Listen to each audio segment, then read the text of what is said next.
الحمد لله رب العالمين والصلاة والسلام على نبينا محمد وآله وأصحابه أجمعين. الحمد لله نحمده ونستعينه ونستغفره ونؤمن به ونتوكل عليه ونعوذ بالله من شرور أنفسنا ومن سيئات أعمالنا ونعوذ بالله من شرور أنفسنا ومن سيئات أعمالنا من يهده الله فلا مضل له ومن يضلله فلا هادي له ونشهد أن لا إله إلا الله وحده لا شريك له ونشهد أن سيدنا ونبينا وحبيبنا ورحمتنا وقرة أعيننا وطبيب قلوبنا وشفيعنا وسندنا ومولانا محمدا عبده ورسوله صلى الله تعالى عليه وعلى آله وأصحابه وبارك وسلم تسليما كثيرا كثيرا. أما بعد فأعوذ بالله من الشيطان الرجيم. بسم الله الرحمن الرحيم. ووصينا الإنسان بوالديه إحسانا حملته أمه كرها ووضعته كرها وحمله وفصاله 30 شهرا حتى إذا بلغ أشده وبلغ 40 سنة قال رب أوزعني أن أشكر نعمتك التي أنعمت علي وعلى والدي وأن أعمل صالحا ترضاه وأصلح لي في ذريتي إني تبت إليك وإني من المسلمين. أولئك الذين نتقبل عنهم أحسن ما عملوا ونتجاوز عن سيئاتهم في أصحاب الجنة وعد الصدق الذي كانوا يوعدون. صدق الله العظيم.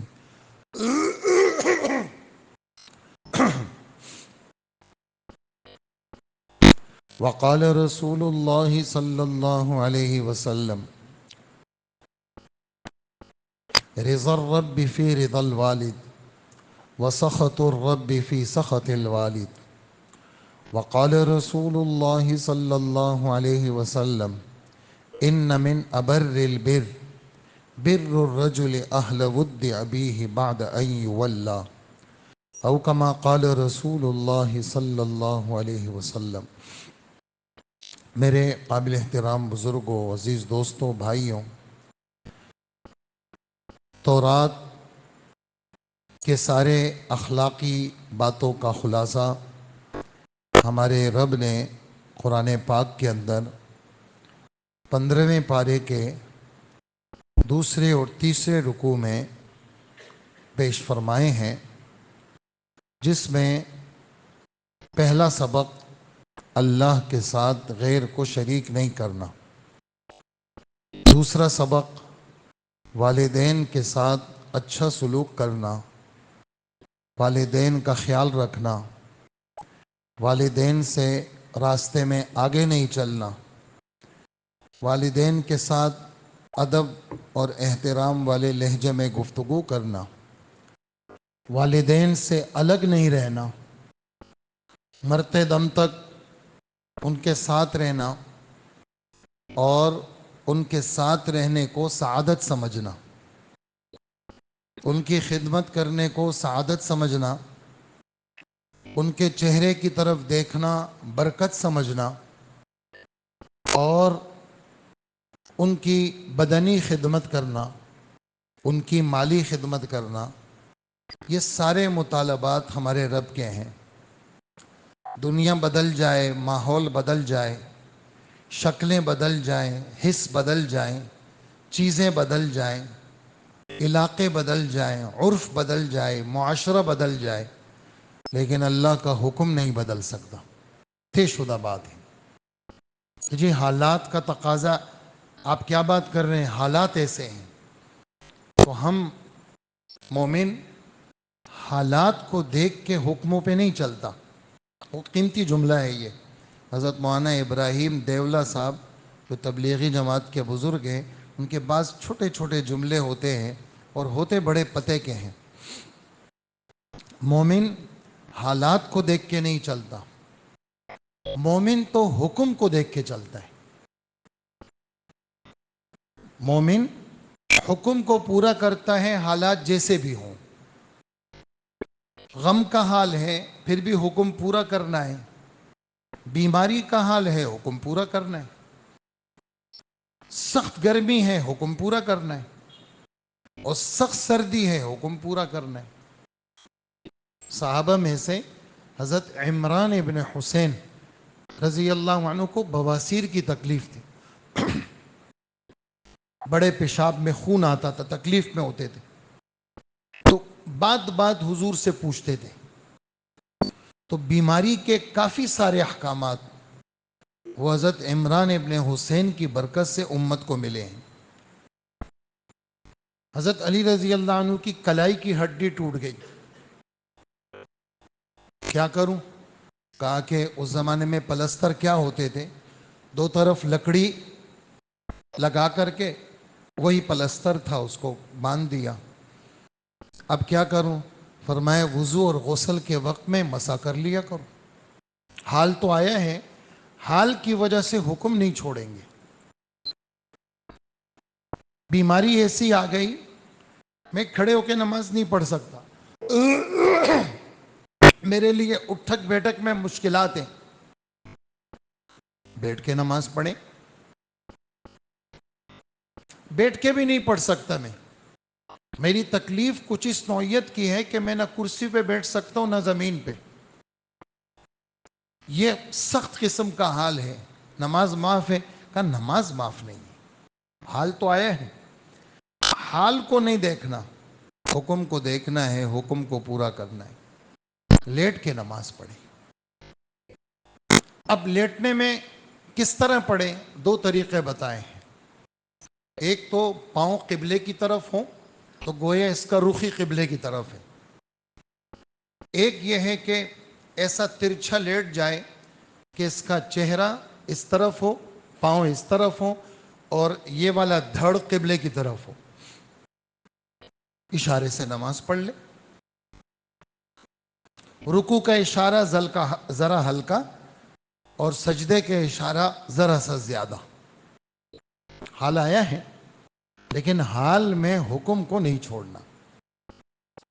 دنیا حالات کی جگہ ہے. ایسی بیماری لگ گئی خدا نہ کرے روزہ نہیں رکھ سکتا. بیماری لگ گئی، انسان ہے، شوگر اتنی ہائی رہتی ہے اگر میں روزہ رکھوں گا میرے گردے فیل ہو جائیں گے، یا میں ڈائلیسس کا مریض ہوں، یا میں اسی خطرناک قسم کی بیماری میں مبتلا ہوں، دوائیاں ایسی ہیوی کھاتا ہوں میں کہ میں پانی کے بغیر میرا گزارا نہیں، میں پیاسا نہیں رہ سکتا. اور ماہر اور مسلمان اور سمجھدار ڈاکٹروں نے مجھے اجازت دے دی ہے کہ میں روزہ نہیں رکھ سکتا. یا میں بڑھاپے کی ایسی دہلیز پہ پہنچا ہوں کہ وہاں میرے لیے روزہ رکھنا بہت مشکل ہے. حال ہے یہ، کریں کیا کریں؟ جواب: فمن کان منکم مریضا او علی سفر فعدۃ من ایام اخر. اگر ایسا ہے، بیماری ایسی ہے کہ شفا کی امید ہے، تو اس وقت روزہ چھوڑ دو، بعد میں رکھ لو. لیکن اگر بیماری سے شفا کی کوئی امید نہیں ہے، مستقبل میں بھی نہیں ہے، ایسی حالت میں فدیہ دے دے. یہ فدیہ 2 کلو گندم یا 2 کلو گندم کے پیسے مسلمان فقیر کو دے دیں، آپ کے 1 روزے کا فدیہ ہو جائے گا. حال ہے، اس حال کا حل بتا دیا. بدنی عبادتوں میں نیابت کی اجازت نہیں ہے، مالی عبادتوں میں نیابت کی اجازت ہے. میرے اوپر زکوٰۃ فرض ہے. میں نے بھائی عبداللہ میرے دوست ہیں، میں نے ان کو کہا کہ بھائی عبداللہ میری اتنی زکوٰۃ ہے دے دو. یہ خالص مالی عبادت ہے، اس میں نائب بنا سکتا ہوں. میں حج نہیں کر سکتا، تو یہ مالی اور بدنی دونوں مکس عبادت ہے، اس میں بھی میری نیابت ہو سکتی ہے، اس میں بھی اجازت ہے۔ لیکن خالص بدنی عبادت میں روزہ نہیں رکھوں، میرا بیٹا رکھ لے گا، اجازت نہیں ہے۔ میں نماز نہ پڑھوں، میرا بیٹا، میری بیٹی، میری بیوی میری طرف سے نائب بن کے نماز پڑھ لے، اجازت نہیں ہے۔ یہ باتیں مطلب آپ کہیں گے تو ہمیں پتہ ہے ساری باتیں، لیکن بہت بڑے مجمع کو پتہ نہیں ہے۔ ایک بہت سمجھدار آدمی جو اپنے شعبے میں افسر ٹائپ کی اس کی حیثیت تھی، ایک مجلس میں بیٹھے ہوئے تھے، تو کہنے لگے، تو میرا تو ان سے تعلق نہیں تھا، میں تو کسی اور سے تعلق کی وجہ سے وہاں بیٹھا تھا، تو وہ آدمی کہنے لگا امی بیمار ہیں۔ میں نے امی کو کہا امی پریشان ہونے کی ضرورت نہیں، میں جو زندہ ہوں آپ نماز نہ پڑھیں، میں جب تک زندہ ہوں آپ کی طرف سے نماز پڑھوں گا، جب آپ ٹھیک ہو جائیں گی پھر اپنی نمازیں شروع کر لیں۔ معلوم یہ ہوا کہ یہ ایک موٹی سی بات ہے، لیکن یہ بھی سننے سے، پڑھنے سے، سمجھنے سے تعلق رکھتی ہے۔ ضروری نہیں ہے کہ میں پڑھا لکھا آدمی یونیورسٹی کا اور میرے پاس بہت جو ہے وہ بڑی ڈگریاں ہیں، مجھے یہ شریعت کی ایک صاف سی بات یہ بھی مجھے پتہ ہو، یہ ضروری نہیں ہے۔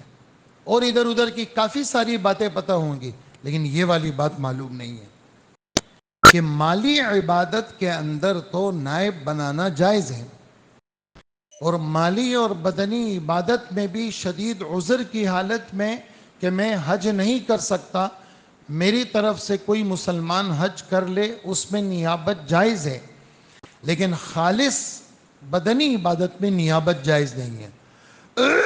بات یہ چل رہی ہے، حکم کو دیکھ کے چلنا ہے، حالات کو دیکھ کے نہیں چلنا۔ دنیا کا ماحول بدل گیا، عجیب، ماں باپ کی خدمت لوگ نہیں کرتے، مثالیں دیتے ہیں لوگ، آپ نے دیکھا نہیں فلانے کے ماں باپ الگ رہتے ہیں، وہ فلانا نہیں دیکھا آپ نے، وہ رہتے ہیں۔ ہمارے معاشرے میں تو ہم ماں باپ کے ساتھ رہتے ہی نہیں ہیں، ہماری بیویاں کہاں رہتی ہیں، اس لیے ہم نے یہ طے کر لیا کہ ماں باپ کی خدمت کے لیے کسی اور کو رکھیں گے، ہم تو اپنی بیویوں کے ساتھ رہیں گے۔ ایسی بات نہیں ہے۔ حالات بدل جائیں، ماحول بدل جائے، عرف بدل جائے، معاشرت بدل جائے، اللہ کا حکم نہیں بدلے گا۔ اذان مسجد سے ہوتی ہے، جماعت مسجد میں ہوتی ہے، یہ قیامت تک نہیں بدلے گا کہ مسجد اس کی وضع عبادت کے لیے، مسجد کی وضع، مسجد کو کیوں ایجاد کیا گیا ہے؟ تاکہ جماعت سے نماز ہو، یہ نہیں بدل سکتا، کچھ سے کچھ بدل جائے۔ تو عرض آپ بزرگوں کے بھائیوں کی خدمت میں، پچھلا بیان آپ نے سنا، یہ ایک طویل موضوع ہے، اور اللہ کا فضل ہے، ایسا ہم کبھی بھی نہیں سوچیں گے، میں تو بالکل نہیں سوچتا کہ لوگ سنتے نہیں ہیں، نہیں، سنتے بھی ہیں، مانتے بھی ہیں، عمل بھی کرتے ہیں، آگے پہنچاتے بھی ہیں۔ میرا دل یہ گواہی دیتا ہے، اللہ پاک اپنی باتوں کو، اپنے نبی کی باتوں کو ضائع ہونے سے بچاتے ہیں، یہ باتیں ضائع نہیں ہوتی، یہ قرآن و حدیث کے موتی ہیں، ان موتیوں کو جتنا بکھیرا جائے، لوگ ان موتیوں کو چن لیتے ہیں اور اپنے لیے زینت بناتے ہیں اور دوسروں کے لیے حسن کا سبب بناتے ہیں۔ یہ بہت قیمتی موتی ہیں جو اللہ کے گھر سے، نبی کے منبر سے ان موتیوں کو بکھیرا جاتا ہے۔ یہ جناب رسول اللہ صلی اللہ علیہ وسلم کی میراث ہے۔ ابو ہریرہ گئے بازار کے اندر، لوگوں یہاں پر تم کیا کر رہے ہو؟ اندر مسجد میں جاؤ، اللہ کے رسول کی میراث تقسیم ہو رہی ہے۔ لوگ دکانیں بند کر کے مسجد نبوی آتے ہیں، تو واپس جاتے ہیں ابو ہریرہ، وہاں تو کوئی میراث نہیں ہے۔ کہا وہاں کیا تھا؟ کہا وہ لوگ کچھ عبادت کر رہے تھے، کچھ اللہ کی بات سن رہے تھے، کچھ اللہ کی بات کر رہے تھے، کچھ ذکر، تلاوت، تعلیم، ان چیزوں میں لگے ہوئے تھے۔ تو فرمانے لگے اللہ کے رسول کی تو یہی میراث ہے۔ نحن معشر الانبیاء ما ترکنا صدقہ، ہم جو نبیوں کی جماعت ہے، ہم پیسوں کے وارث کسی کو نہیں بناتے. ہم پیسوں، حضرت فاطمہ آپ کی وفات کے بعد آتی ہیں، میراث کا مطالبہ کرتی ہیں. حضرت ابوبکر فرماتے ہیں فاطمہ تو حضرت ابوبکر کی بچیوں جیسی، بیٹیوں جیسی. عائشہ جب ابوبکر کی بیٹی ہیں تو فاطمہ بھی ابوبکر کی بیٹی جیسی ہے. فاطمہ بیٹا، میں نے اللہ کے رسول سے یہ بات سنی ہے کہ نبی جب وفات پا جاتے ہیں، نبی کی ملکیت میں جو بھی مال ہوتا ہے وہ اللہ کے نام پہ خیرات ہوتا ہے، وہ مسلمانوں کے عمومی مصلحتوں میں استعمال ہوتا ہے. نبی کے بچے اس مال کے مالک نہیں بن سکتے جیسے عام مردوں کے بچے ان کے مالوں کے وارث بن جاتے ہیں. تو یہ نبیوں کی میراث ہے جو بھی آپ سن رہے ہیں. آج میں نے 26ویں پارے کے 3 صفحے کی آیت پڑھی. ہمارے رب فرماتے ہیں، یہ والی آیت تھوڑے تھوڑے فرق کے ساتھ 20واں پارہ، 21واں پارہ، 26واں پارہ. 20واں پارہ، وَوَصَّيْنَا الْإِنسَانَ بِوَالِدَيْهِ حُسْنًا. وصیت کس کو کہتے ہیں؟ وصیت کہتے ہیں تاکیدی حکم کو. بیٹا میری وصیت سن لو، یعنی میرا پکا پختہ حکم سن لو. وصیت کہتے ہیں تاکیدی حکم کو، پختہ حکم کو. ہم نے انسان کو وصیت کی ہے ماں باپ کے ساتھ اچھا سلوک کرنے کی. 20واں پارہ. اگلا ٹکڑا نہیں پڑھوں گا، وہ 3 جگہ ہیں، 2 جگہ ہیں تو میں اس کو الگ سے پڑھوں گا. وَوَصَّيْنَا الْإِنسَانَ بِوَالِدَيْهِ. ہم نے اس انسان کو حکم دیا ماں باپ کے ساتھ اچھا سلوک کرو. انشکر لی وَلِوَالِدَيْكَ. میرے بھی شکر گزار بنو، اپنے ماں باپ کے بھی شکر گزار بنو. علماء ایک نقطہ لکھتے ہیں، یہاں دونوں شکر کو جمع کیا ہے. جیسے اللہ کا شکر واجب ہے ایسے ہی ماں باپ کا شکر بھی واجب ہے. ماں باپ کا شکریہ ادا کریں، اللہ آپ کو خوش رکھے، اللہ آپ کو برکتیں دے.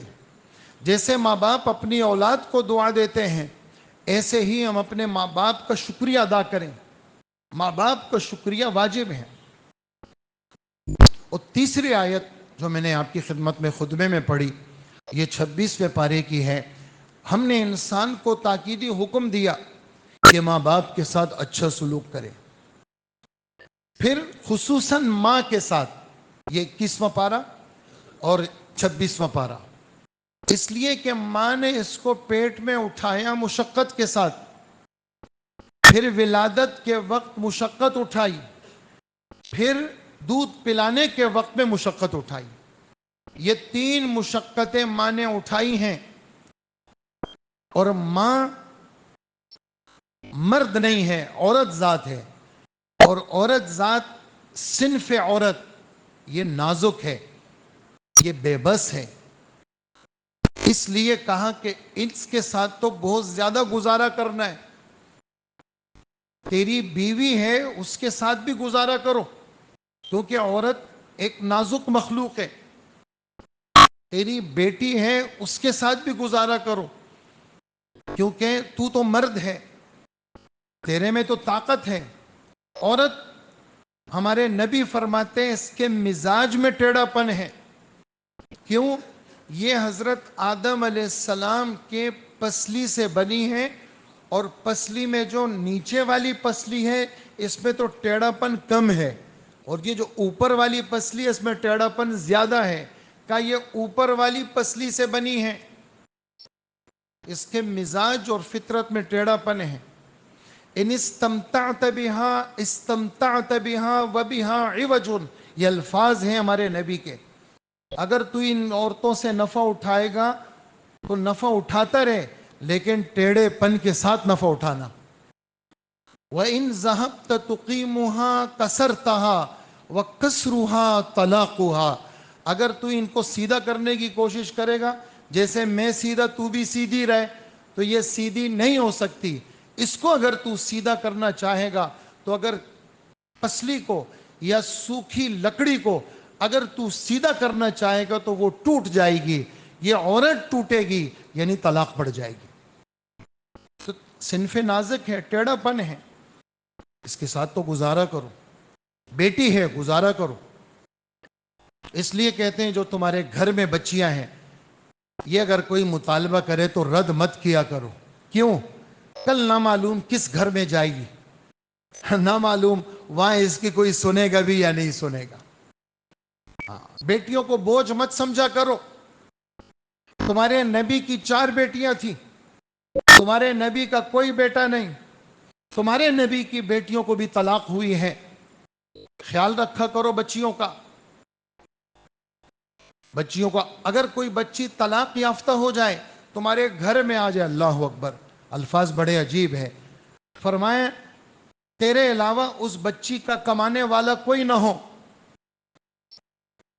سب سے افضل صدقہ اگر تو دے گا، کہیں کائنات میں کوئی افضل صدقہ ہے تو وہ ہیں جو تیری وہ بیٹی جو طلاق یافتہ ہے یا اس کا شوہر مر گیا ہے تیرے گھر میں آ گئی ہے، تو اس کا خیال رکھے گا تو یہ سب سے افضل صدقہ ہے. اندازہ لگائے. آدمی کہتے ہیں اولاد پہ کوئی صدقہ کرتا ہے؟ صدقہ نہیں کرتا، میں تو صدقے کی نیت بھی نہیں کرتا، لیکن میرا رب فرماتا ہے، میرے نبی فرماتے ہیں تجھے صدقے کے سے بھی زیادہ اجر ملے گا تیری بچی پہ خرچ کرنے پر. تو بچیوں کا خیال رکھنا. پیدا ہوتے ہی کا اس کا خیال رکھو. شادی کراؤ، پھر شادی کے بعد بھی چھوڑو مت، پوچھتے رہنا، خیال رکھتے رہنا جب تک تم زندہ ہو. پھر اپنے بیٹوں کو کہنا بیٹا بہنوں کا خیال رکھنا. پھر ان کے بچوں کا حکم ہے اپنی ماں کا خیال رکھو. پھر ان کے پوتوں نواسوں کو حکم ہے دادی نانی کا خیال رکھو. حتیٰ کہ موت تک اس عورت کا خیال رکھا گیا ہے. ہم نے ماں کے بارے میں کہا کہ ماں کا زیادہ خیال رکھو کیونکہ ماں نے بوجھ اٹھائے. لیکن اگر یہی ماں باپ کا تو خیال رکھیں گے. آج جو ہمارا موضوع ہے وہ ان احادیث کو پیش کرنے آپ کی خدمت میں. احادیث بہت ساری ہیں، صرف تھوڑی سی میں نے، چونکہ وقت مختصر ہوتا ہے، تھوڑی سی میں نے آپ کی خدمت میں وہ انتخاب کیا ہے. جیسے حضرت ابو الدرداء نمبر 1، نمبر 2 حضرت عبداللہ ابن عمر، نمبر 3 حضرت عبداللہ ابن عباس، پھر نمبر 4 حضرت عبداللہ ابن عباس، پھر نمبر 5 حضرت ابو امامہ، اسی طرح حضرت جابر ابن عبداللہ، اسی طرح حضرت ابو بکرہ، اسی طرح ابو اسید بدری، اسی طرح عبداللہ ابن عمر. تقریباً 10-12 حدیثیں جو اس موضوع کے ساتھ جڑی ہوئی ہیں. حضرت اسماء حضور کی سالی، ابو بکر کی بڑی بیٹی، رضی اللہ عنہم اجمعین، اللہ سب سے راضی ہو جائے، جنہوں نے یہ باتیں محفوظ کر کے آج 1500 سال ہو گیا ہم یہاں بیٹھے ہوئے ہیں. آپ مقدس مخلوق آئی ہوئی ہے اپنے کاموں کو چھوڑ کر کے میرے سامنے بیٹھے ہوئے ہیں، میں وہ مذاکرہ کر رہا ہوں، آپ ان باتوں کو کان لگا کے سن رہے ہیں. اللہ ان کی قبروں کو نور سے بھر دے جنہوں نے نبی سے سنا اور اس کو محفوظ کیا. بیچ کے سارے واسطوں کی قبروں کو اللہ نور سے بھر دے، چاہے وہ تابعین ہو، تبع تابعین ہو، محدثین ہو، مفسرین ہو، جتنے بھی ہمارے اساتذہ. مجھ سے امام بخاری تک 28 واسطے ہیں، اللہ کے رسول تک، امام بخاری تک نہیں، اللہ کے رسول تک. یہ سارے واسطے جتنے بھی ہیں، میرے استاد، پھر ان کے استاد، پھر ان کے استاد، یہ سب واسطوں کے اللہ قبروں کو نور سے بھر دے جنہوں نے یہ باتیں پہنچائی ہے. کیا فرمایا؟ 1-2 حدیثیں پیچھے سنا چکا ہوں. یہ جو تیرا باپ ہے نا، یہ میں احادیث میں نے صحابہ کے نام دے دیے آپ کو، اور میں نے آپ کے سامنے کہا کہ یہ سب بزرگوں نے ہمارے نبی سے یہ باتیں نقل کی ہیں. اب فرد فرد کا نام نہیں لوں گا تاکہ وقت بھی بچے اور احادیث آپ کی خدمت میں بھی آ جائیں. کیا فرماتے ہیں؟ باپ کا زیادہ خیال رکھنا. باپ کا اس لیے کہ یہ جنت کے بیچ کا دروازہ ہے. باپ کبھی گرمی دکھا دیتے ہیں، کبھی سخت لہجے میں بات کر لیتے ہیں، تو باپ سے ناراض نہیں ہونا. طبیعت پہ بوجھ تمہارا آئے گا، لیکن بعد میں یہ سوچ لو کہ بھئی میرا باپ ہے.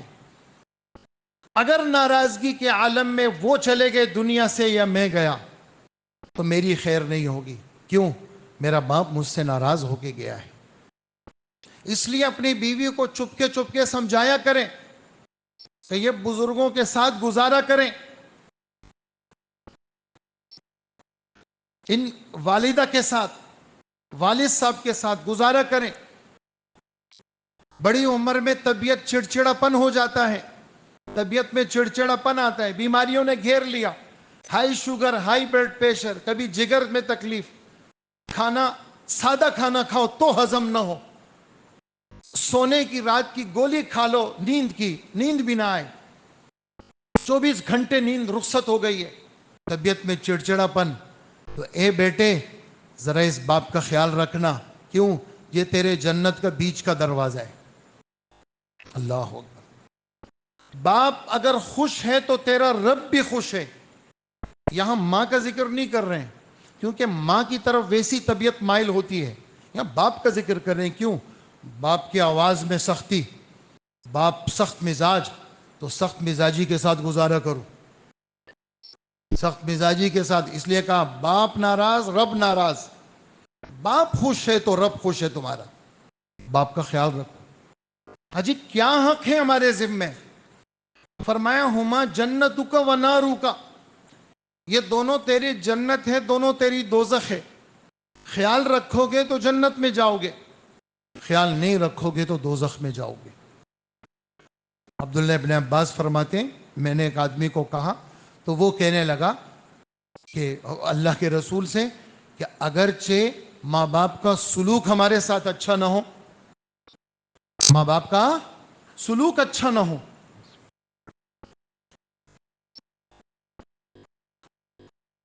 ماں باپ کا سلوک اچھا نہ ہو، تو کیا فرمایا؟ وَإِن ظَلَمَاكَ وَإِن ظَلَمَاكَ وَإِن ظَلَمَاكَ 3 دفعہ. اگرچہ وہ دونوں ظلم کریں، اگرچہ وہ دونوں ظلم کریں، اگرچہ وہ دونوں. اجی میرا باپ تو یار داڑھی نہیں رکھتا، میں تو دیکھو کیسا باشرہ آدمی ہوں، میرے باپ تو ایسا فاسق فاجر ہے. آپ سے آپ کے والد کی دینداری کا سوال نہیں ہے. میری ماں تو ایسی ہے، ایسی بے دین قسم کی عورت ہے، میں تو دیکھو پہلی صف کا نمازی ہوں، بزرگ آدمی ہوں، میری ماں. آپ سے آپ کی ماں کی بے دینی کا سوال نہیں ہوگا. آپ سے تو یہ سوال ہوگا آپ نے اپنی ماں کا کیا خیال رکھا. آپ کے باپ جیسے بھی ہیں، شرابی ہے، زانی ہے، بدکار ہے، بہت 2 نمبر آدمی ہیں، آپ کے تو باپ ہے. چاہے مشرک ہے، بت پرست ہے. حضرت اسما کہہ رہی ہیں میری ماں آئی ہیں، یہ لوگ ہجرت کر کے مدینے چلے گئے، میری ماں مجھ سے ملنے آئی ہے. اللہ کے رسول غریب بھی ہے لیکن ہے مشرکہ، کیا کروں؟ آپ فرما رہے ہیں اسما اپنی ماں کے ساتھ اچھا سلوک کرو. تیری ماں ہے، کافرہ ہے. یہاں تھوڑا سا آپ سنیں گے، آپ غور سے. سعد ابن ابی وقاص، عشرہ مبشرہ، رشتے میں حضور کے ماموں لگتے ہیں. ماں کے ساتھ جس کو کہتے ہیں بہت اٹیچ، بہت محبت، بڑا تعلق. کلمہ پڑھ لیا. ماں پکی کافرہ، کچی نہیں.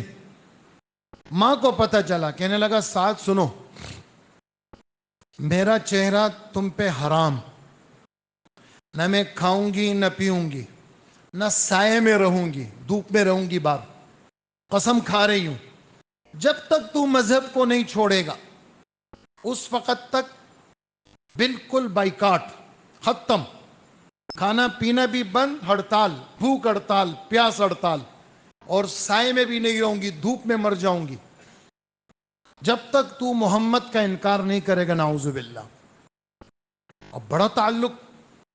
بہت سارے بچے بڑے جڑے ہوئے ہوتے ہیں، ماں باپ کے کہنے پہ نمازیں چھوڑ دیتے ہیں، ماں باپ کے کہنے پہ داڑیاں صاف کر لیتے ہیں، ماں باپ کے کہنے پہ روزہ نہیں رکھتے، ماں باپ کے کہنے پہ خدا کے نافرمان بنتے ہیں. ان کے لیے یہ جملہ، یہ قصہ سننے کا ہے. روتے ہوئے حضور کے پاس آئے،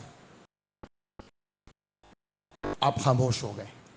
21واں پارہ سورہ لقمان، اس کے دوسرے رکوع کی 3ری آیت. ایک تو شکر کا حکم، ماں باپ کی خدمت کا حکم. حضرت سعد ابن ابی وقاص کو کہا کہ سن لو سعد، اللہ پاک یہ فرما رہے ہیں کیا؟ وَإِن جَاهَدَاكَ عَلَىٰ أَن تُشْرِكَ بِي ما لیس لک بہ علم فلا تطعہما. اے انسان، ہے تو سعد ابن ابی وقاص، لیکن قیامت تک کے سارے بیٹے سن لیں، ساری بیٹیاں سن لیں، سارے پوتے سن لیں، سارے نواسے، ساری نواسیاں سب سن لیں. کیا؟ اگر یہ ماں باپ، یہ دادا دادی، یہ تمہارے بزرگ اگر تمہیں خدا کی نافرمانی پر مجبور کریں، جاہدہ مجبور کرنا، کسی سامنے والے کو مشقت میں ڈالنا، اس بات پر مجبور کریں کہ تم مشرک بن جاؤ، اور تمہارے پاس کوئی علم نہیں ہے، کوئی سند نہیں ہے کہ شرک کرنا، نافرمانی کرنا اس کی اجازت بھی ہے یا نہیں، فلا تطعہما، نہ ماں کی مانو نہ باپ کی مانو. یہ کون فرما رہے ہیں؟ یہ اللہ پاک فرما رہے ہیں. یہ ہمارا آپ کا کلام نہیں ہے. ہمارے خالق، ہمارے رب، جنہوں نے ہمیں حکم دیا ہے کہ آسمانی حکموں کی پاسداری کرنا. معاشرہ، میرے بیان کی پہلی بات، حالات جتنے بھی بدل جائیں اللہ کا حکم نہیں بدلے گا. فلا تطعہما، مت ماننا ان کی. اچھا جی چھوڑ دوں؟ نہیں، چھوڑنا بھی نہیں ہے. وصاحبہما فی الدنیا معروفا، ان کے ساتھ صحبت، معاشرت، خدمت، دنیا کے اندر ان کا خیال رکھنا ہے، خرچ، خدمت، ہاتھ پیر دبانا، ان کو خوش رکھنا. لیکن پیروی کس کی کرنا؟ واتبع سبیل من اناب الی، جو لوگ میرے پیروکار ہیں ان کی ترتیب پہ چلنا، اطاعت پہ چلنا، باقی کچھ نہیں. معلوم یہ ہوا کہ لا طاعت لمخلوق فی معصیت الخالق، یہ ہمارے نبی کے الفاظ ہیں. خدا کی نافرمانی میں مخلوق کی فرما برداری کی گنجائش نہیں ہے. یہ جملہ چھوٹا سا ہے لیکن دل پہ لکھنے کا ہے. کیا؟ خدا کی نافرمانی میں مخلوق کی فرما برداری کی گنجائش نہیں ہے. ماں باپ، ان کے ساتھ رہنے کو ترجیح دیں. اگر کسی وجہ سے آپ الگ ہے، کچھ بھی وجہ ہے، روز ان کی خدمت میں جائیں. ایسے ایسے ہمارے محلے میں لوگ روزانہ، گھر ادھر اور ماں باپ ادھر، روز عشاء کے بعد، مغرب کے بعد گھنٹے 2 گھنٹے کے لیے ماں باپ کے پاس جانا، روزانہ مستقل ان کی تابعداری کرنا. ماں باپ ساتھ رہنے کو ترجیح دیں، الگ نہ ہوں، ساتھ رہیں. آپ کا فرمان سن لیجئے، جیسے بیت اللہ کو دیکھنا ثواب، ماں باپ کے چہرے کو دیکھنا ثواب. جس نے شفقت اور رحمت سے اپنے ماں باپ کو ایسا دیکھا، اللہ پاک مقبول حج کا ثواب دیں گے. اللہ کے رسول 100 دفعہ اگر دیکھیں، فرمایا 100 حجوں کا ثواب. کوئی 100 دفعہ حج کر سکتا ہے؟ اور کوئی روز حج کر سکتا ہے؟ کوئی روز عمرہ کر سکتا ہے؟ کوئی بھی نہیں کر سکتا. لیکن ماں باپ کو دیکھنے کا ثواب، اللہ یہ اجر رکھا ہے ماں باپ کے ساتھ. ماں باپ چلے گئے دنیا سے، کہ جمعے والے دن ان کی قبر کی زیارت پہ جو بیٹا جائے گا، اللہ پاک اس کو اس کے اعمال نامے کے اندر نیک بندوں میں شمار کر دیں گے. یہ ماں باپ کا فرما بردار ہے. ہفتے میں 1 دن ماں باپ کی قبر پہ جانا، اگر اس نے کوئی گڑبڑ بھی کی ہے، اللہ پاک اس گڑبڑ کو بھی معاف کر دیں گے. نیکیوں میں سب سے بڑی نیکی، حضرت عبداللہ ابن عمر راستے میں ایک دیہات کے رہنے والے صاحب ملے. حضرت نیچے اترے، حضرت نے اپنا عمامہ اتارا، اس کے سر پہ رکھا، اپنی قیمتی چادر، کپڑے اس کو دیے. تو خادم نے کہا حضرت یہ تو غریب لوگ ہیں گاؤں دیہات کے، تھوڑی سی چیز پہ راضی ہو جاتے ہیں. فرمایا نہیں، اس کا جو باپ تھا نا وہ میرے باپ کا دوست تھا، میں نے اپنے باپ کی وجہ سے اس کا خیال رکھا ہے. اپنے باپ کے دوستوں کا، اپنی ماں کی سہیلیوں کا خیال رکھیں. ماں نہیں ہے، ماں کی سہیلیاں ہیں. اپنی بیوی کے ذریعے سے ہدیہ بھیج دیا، میرے شوہر نے دیا ہے کیونکہ آپ ان کی والدہ کی سہیلی ہیں. اپنے باپ کے دوستوں کا خیال رکھنا. اس پر حدیث سنیے, عجیب حدیث ہے, میں نے عربی متن بھی پڑھی ہے, ابھی عربی متن پھر پڑھوں گا. ان من ابر البر بر الرجل بر الرجل اہل ود ابیہ بعد ان یولا. نیکیوں میں بڑھیا نیکی آدمی کا اپنے ماں باپ کی وفات کے بعد ان کے دوستوں کا خیال رکھنا. اجی ادھر تو ماں باپ کے دوستوں کا کیا, ہمارے نبی مدینہ ہجرت کرتے ہیں, سنیے گا غور سے ذرا. مدینہ میں بکری ذبح ہو رہی ہے, ربما ذبح شاۃ, بکری ذبح ہو رہی ہے, پیسز بن رہے ہیں, ٹکڑے بن رہے ہیں. اجی یہ 1 کلو کا ٹکڑا ہے, یہ خدیجہ کی سہیلی تھی. خدیجہ میری بیوی مکہ میں وفات پا گئی ہے. خدیجہ میری بیوی مکہ میں وفات پا گئی ہے. مسلمانوں کی ماں, حضور کو تسلی دینے والی, حضور کے پشت پہ کھڑی رہنے والی خاتون. جب تک وہ موجود تھی ہمارے نبی نے دوسرا نکاح نہیں کیا. ہمارے نبی کی ساری اولاد خدیجہ سے تھی. ایسی خاتون مدینہ آتے ہیں, بکری ذبح ہو رہی ہے, پیسز بن رہے ہیں, ٹکڑے بن رہے ہیں. یہ گوشت کہاں دے دو, یہ ہماری خدیجہ کی فلانی سہیلی ہے نا, اس کے گھر دے کے آ جاؤ. یہ وہ اس کی سہیلی تھی, اس کے پاس زیادہ آتی تھی, یہ اس کے گھر میں دے آؤ. اپنی بیوی کی سابقہ سہیلیوں کا خیال رکھتے تھے. ہمیں تو یہاں کی ترغیب ہے, چجائے کہ ہماری ماں کی سہیلی, چجائے کہ ہماری ماں کی بہن, میری خالہ. خالہ تو تمہاری ماں ہے, آپ فرماتے ہیں. چچا کا, چچا تو تمہارے باپ ہیں, جیسے باپ کا خیال رکھتے ہو چچا کا. بھائی کا, تمہارا جو بڑا بھائی ہے نا, یہ تو تمہارے باپ کی طرح ہے. یہ باتیں ہمارے نبی کی ہیں, ہمیں یہ ترغیب دے رہی ہیں, خیال رکھنا ذرا.